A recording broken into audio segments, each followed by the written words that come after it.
Hey Pittsburgh, it's Megan. One of my all-time favorite events in the city is coming up soon, Arborade, benefiting, of course, Tree Pittsburgh. There's going to be delicious food and drinks and live music from a couple wonderful Pittsburgh acts. But my favorite part is knowing that I'm helping support our shared urban forest.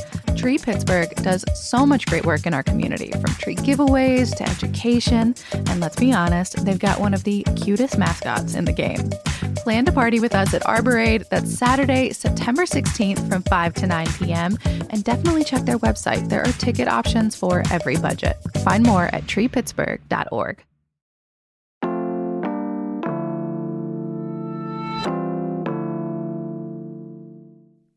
Today on CityCast Pittsburgh, Larry Scirotto is our city's first openly gay police chief. And while he says it's something he's deeply proud of, it's not something he spent a bunch of time talking about. Today, that changes. I went down to headquarters to get his take on queer representation in the Pittsburgh Bureau, why he decided to come out when he did, and how he hopes his identities, gay and biracial, will inform his tenure as chief. And make sure you tune in to tomorrow's episode 2, where we'll hear how some of our city's queer advocacy groups are feeling about this new representation. It's Tuesday, August 15th. I'm Megan Harris, and here's what Pittsburgh is talking about.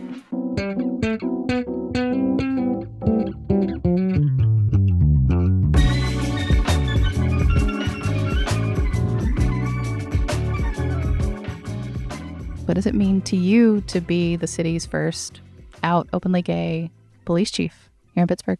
You know, I guess I never thought about it in that manner of significance until it started becoming a manner of significance, right? And so, you know, it's always been important to be representative of my culture, my community, whether it be the LGBTQ community or whether it be my ethnic heritage, like that I was proud of and be proud of being a member of both of those groups.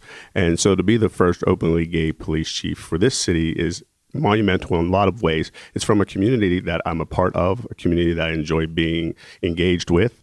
And it is a big deal for people like me to have attained or risen to positions like this in a profession that hadn't in the past been maybe so receptive of sexuality or the differences in sexuality. Not this organization, but maybe the profession generally. Like, this organization has been exceptional from the first day I came out. So my experience is different than a lot of my colleagues' experiences as it relates to sexuality and policing. Yeah. How long ago was that, if you don't mind me asking? It was 2008, so I was the first out male in the police department. Wow. That's something. Did that feel like something at the time? It was terrifying at the time because I didn't know anyone that was like me, anyone that had life experiences like me. And so I didn't know how well received it would be. I just knew it was time.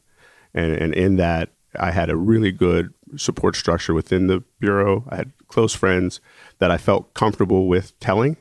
And once I did, it was like no big deal. And so I know my experience is very different than some others that have gone through this. And it's just a testament of like the Pittsburgh Bureau of Police and the people that work here, that it was so accepting in a place where, again, I was terrified to even have that conversation I came on in 95. I didn't become gay in 2008. Yeah. Right. And so just being terrified of 13 years of what that would look like potentially. And in that, it was no big deal, which is really cool. Yeah. I'm doing the math on that. So what were you doing in your career at that point? Yeah, I just got promoted to sergeant. I think I was assigned to the Hill District at the time. So I was overseeing an afternoon shift, and we had a street crime unit that we were focusing on violent crime in the Hill. So that was my responsibility and my oversight at the time. Was it nice to have a little bit of a rank behind you when you finally, talked about it? I think positional power is important in that regard, and maybe it's even why it's important today. But having the power of that position, you can kind of influence things in a different way where maybe as a patrol officer you couldn't. Mm-hmm.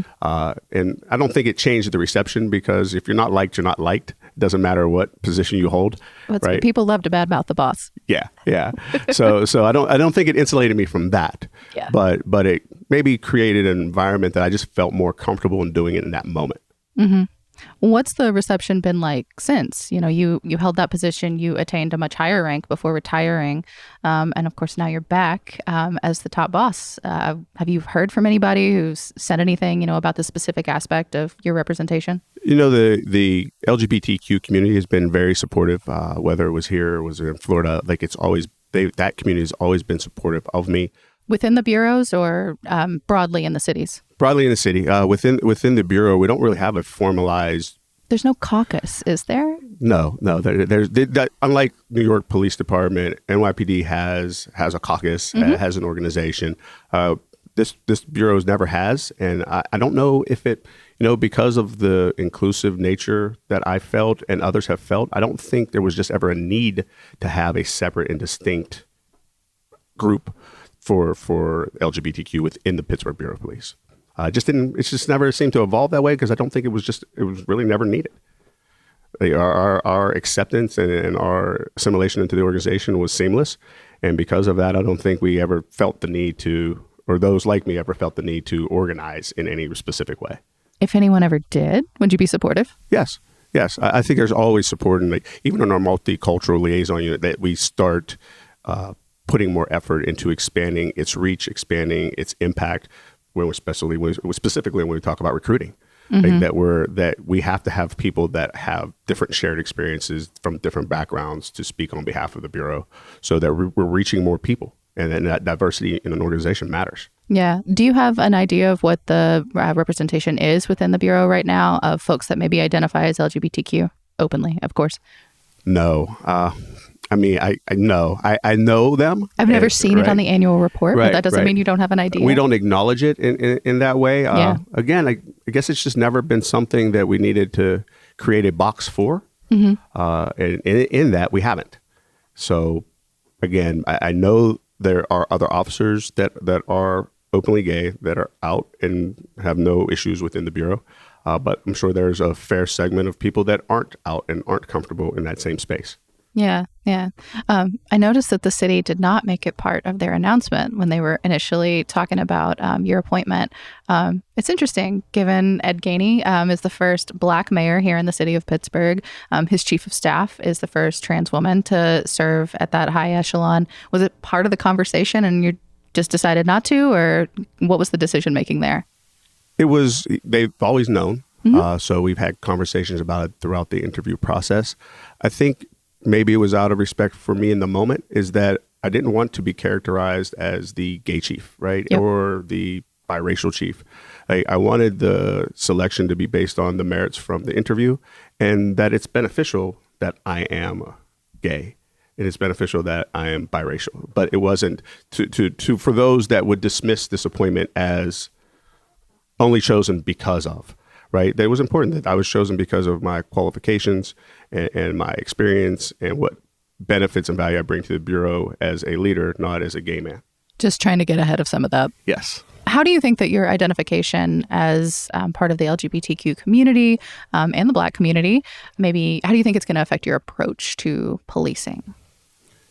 I just come from different experiences. My shared experiences are so much different than the majority of our officers on the force. And that diversity in a room, that diversity of thought brings different conversations that others just may not consider because of their background, their upbringing, their socioeconomic status. All of those things matter. All of those things will impact decision making. All of those things influence the way in which we promote, the way in which we recruit. Like, it's just the way in which you run the organization, the way you engage with the community. Like, there's they all matter. So I think it's important. And my background then allows me to engage in a community that is often underrepresented in policing. Yeah. In both fronts. What about leadership? Do you think it might have any kind of material impact in how you work with your colleagues and mentor and, try to lead from within? It definitely gives me a level of empathy and understanding that maybe others wouldn't have, just because I know how difficult it was to exist in part of my identity be unknown, right? And so that those struggles they just manifest differently. I think it just gives me a different level of empathy in understanding issues within our own department, as well as our community. Just that challenge or that change or that, I guess, that moment and my experience and my background just gives me just a different level of understanding. Is there anything you can think of from the past, your 20 years with the Bureau before now, or, something since then that, I don't know, kind of hits home? Like it was a moment you're like, I had this, I did this better because of my lived experience.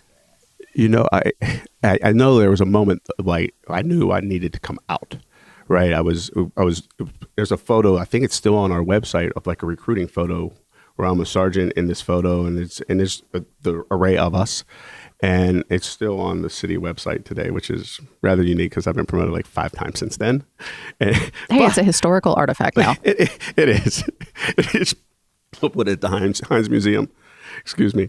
But I remember following that photo. I was at an event over in Shadyside, and there was a kid that came up to me. When I say kid, he was relatively young, 18 to 20, but he was interested in law enforcement. Yeah. And he's like, "Are you allowed to be gay and be a cop?" As if there was a law against being gay and being a cop. I mean, this was around the time of Don't Ask, Don't Tell with the U.S. military. I can see the question. Right. And it touched such a place in my heart. Like I felt so bad in the moment because I wasn't out then. And I wasn't or couldn't represent our profession, this department, in the way I knew it would be, or at least I thought it would be, or hope it would be. Mm-hmm. And to tell that kid, no, you can, yes, you can be gay and you can be a police officer. That was the moment. And then I knew that I would always then carry that torch forward. I would always be a leader in this space because it mattered. It mattered to people I have never met. Mm-hmm. And I think that want to do noble things in our profession, but aren't certain if they would be accepted. And then why would you join a career or a department that you're going to face there are all these hurdles relative to your sexuality and who you love, when there's enough hurdles that you're going to face just by the danger of the job.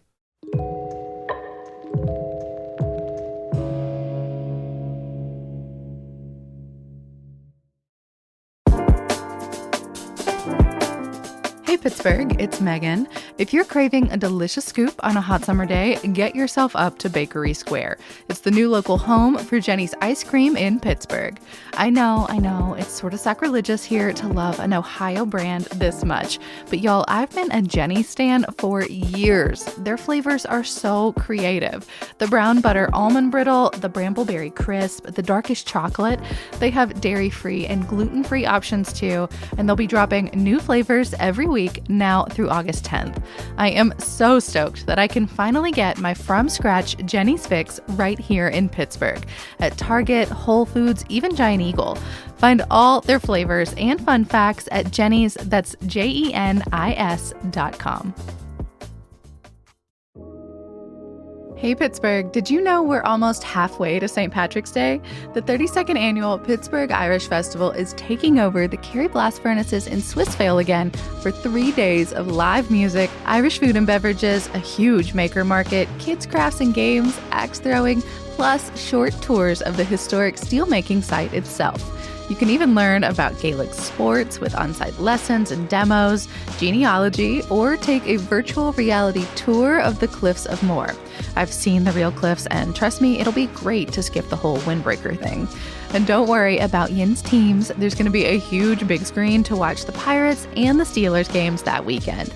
It's all happening September 8th, 9th, and 10th. Find tickets and more at pghirishfest.org.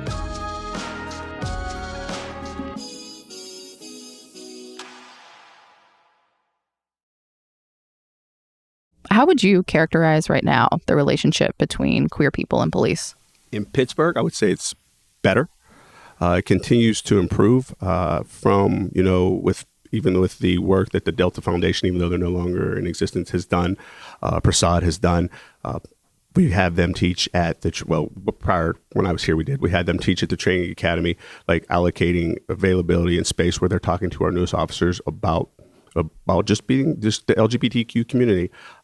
With the Pride festivals of past, our officers were very involved and engaged in those events in a meaningful way and not just a policing way. Yeah. And so I say it's better, and it continues to get better, and will continue to get better as we have more representation from the community in this department.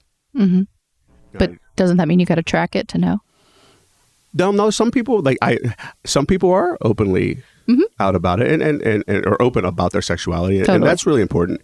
And I guess when you track it, is like 2 people? Is it 3 people? Is it worth tracking? I guess what gets measured gets addressed. So there's probably not a bad idea in some way, shape, or form to acknowledge it. And more importantly, I think when you acknowledge it, that you send the message of creating an environment of inclusiveness. Yeah, yeah. Have you reached out to any of the city's queer organizations since you've returned as chief? I have not yet. Is it on the list? It is on the list as we start our recruiting efforts. I've spoken to members of them. I'm still a member of that community. I still engage in social events, but not from the position of the chief of police. Are there any favorite social events that you look forward to?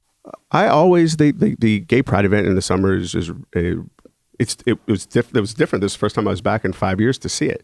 So, but it's always and it's evolved a lot in 5 years. It's evolved in different ways, right?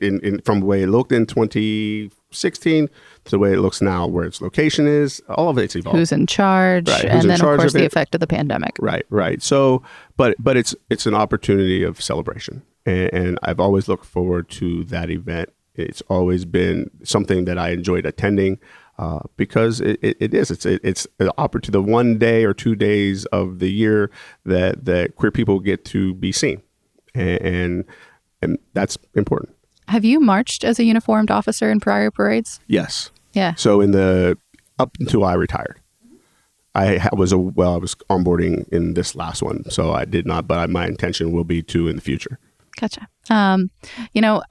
This is a little bit of, I guess, a tougher question, but a lot of folks in our community who identify as Black and LGBTQ independently, but sometimes together as well, have reported violent interactions with our officers. They feel like they're disproportionately stopped. Some of the city's own data shows that they are disproportionately incarcerated. What do you think that you can do about that, or to speak to it? I can ensure that our officers will treat people, every person, no matter how they encounter them, with dignity and respect, right? And that there's equitable action for equitable response for equitable actions. And what that looks like is similar actions will have similar responses, right? And similar outcomes, and they should.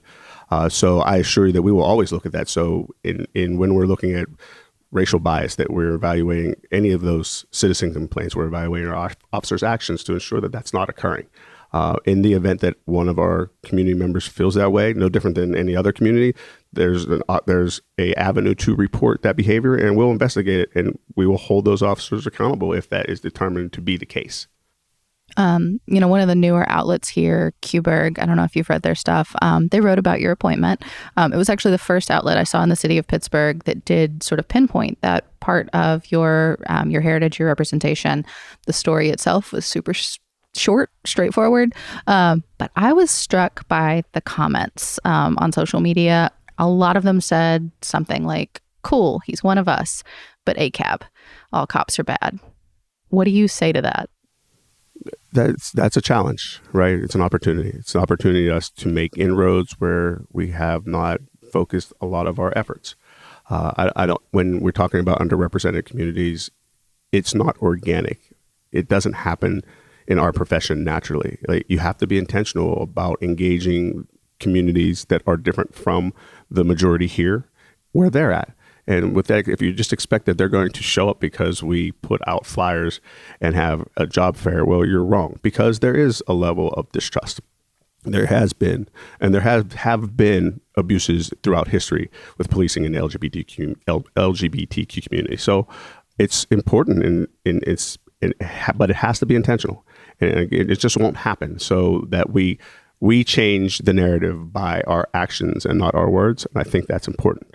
My reporting partner at City Paper, she reached out to a few folks, including someone who's dug into a lot of the history, trying to document some of the early gay rights movements here in the city through the 70s and 80s. And they said that a lot of what they found in terms of just being able to document gay life came through police records of raids and, prosecutions of people that were accused of cruising in city parks, for example. Would you speak to historical harms like that? I acknowledge them because they matter. They matter because that's how perceptions formed. Oftentimes it's not the experience that you had, it's the experience that someone close to you has had. And so it's relayed in a way that may be completely accurate or may be to the perception of the person that went through it. But nonetheless, it becomes somebody else's reality. And so it's important to acknowledge that those historical wrongs existed, and that we move forward with the intention and commitment to change the narrative. And I think if we're intentional in that direction, then we have the ability to change perception. And more importantly, we have the ability to change reality. Yeah. There was one organization that, again, our partners at City Paper talked to that said they felt like there was an inherent conflict to being out and proud and also being police chief. What would you say to them? I welcome this opportunity because I get to represent so many different people that oftentimes don't have a platform, don't have a voice, but I get to do it with integrity. And in that, I can be out and be an effective leader in this profession. The men and women will tell you so. And their actions will show that they're in support of me. And sexuality is not a determining factor for them to support me. It's about the way in which I leading with integrity, right? Leading with purpose, having a vision, having a mission. Some things that they suggest didn't exist or were deficient in, right? So there's the sexuality part is important, and it's important for like the various reasons we spoke about. But that being a servant leader is probably more important for the Bureau to be effective and efficient. Do you worry that there's any kind of culture divide there? You know, some of these perception questions, like for a lot of Pittsburghers, there's this deeply embedded mistrust of police. And for some officers, there is, you know, a deeply embedded chip on one shoulder that they feel like they're maybe not getting the respect that they're due from the community they feel like they're trying to protect. I hear it, and I hear it on both sides, right? And so it's my responsibility in this role to be the bridge for both of those sides to come together, because I also hear how supportive our communities are of our officers and how engaged officers would like to be with our communities. So for some of the comments and or the naysayers in the social media world, I know I have committed partners that I see face to face every day on both sides that seek to have this level of engagement that didn't exist in the past. And it's my job to facilitate that so that we achieve that cooperation, that community police partnership. Do you feel like you can reach either side, the ones that are, you know, genuinely encamped, either within your own bureau or out in the community? I believe so. I know if I can't, it's worth the effort of trying. And so no one will be able to walk away from this to say, I didn't try or we didn't try. I think there will always be people that are so like they're entrenched in their thought processes. But you try to change one heart, one mind each time. And maybe you get to them, maybe you don't. But it won't be because of lack of effort. Thank you, Chief. Thank you.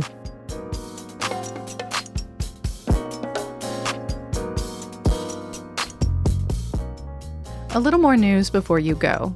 The Mon Incline is out of service indefinitely. 12 riders got stuck on it for an hour over the weekend, and whatever's wrong with it, I guess it needs a little extra time to get fixed. Pittsburgh Regional Transit suggests the Route 40 Mount Washington bus from downtown, or you can take the outbound stop located on the Smithfield Street Bridge. And U.S. Steel is debating a buyout. The Associated Press reports they've rejected a $7.3 billion buyout proposal from Cleveland Cliffs. That company is the largest producer of flat-rolled steel and iron in North America and also one of U.S. Steel's main rivals. But local company execs say they might consider alternative offers.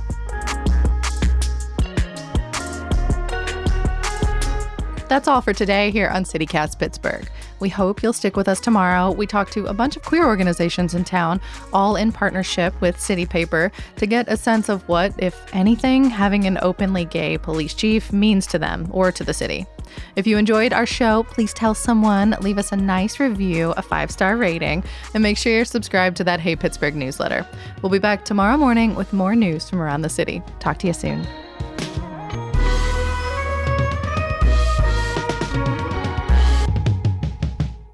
What's the first thing you did when you got back to the city? I went to Fiore's Pizza. That's my favorite.